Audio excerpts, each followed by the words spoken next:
Good morning, ma'am. I am Prisma Paharon Paunang. I'm here in front to report what comes into your mind when you hear the word nationalism and patriotism. Nationalism is most context today. Nationalism is the policy or doctrine of asserting the interests of one own nation viewed as separate from the interests of other. Nation of common interest of all nations.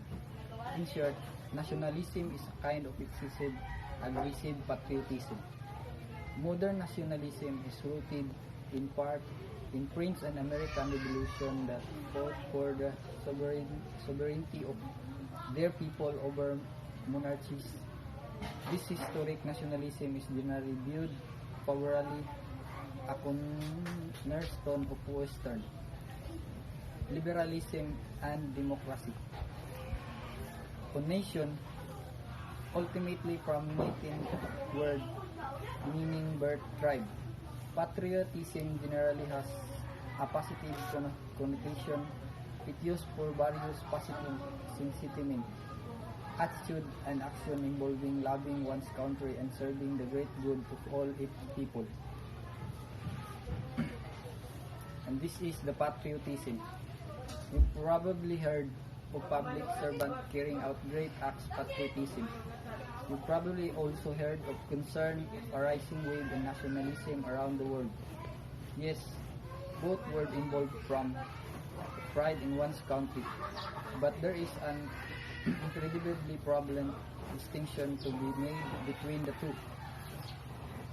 There is historically both patriotism and nationalism were used broadly in the same way, but this significantly diverged along the way, and one has much more positive connotation than the other. The word patriotism is noun that means devoted love, support, and defense of one's country, national loyalty. The term often brings to mind people directly involved with the defense of nation, namely military service member as well as state local government representative. For example, the soldiers showed exemplary patriotism defending their country from attack.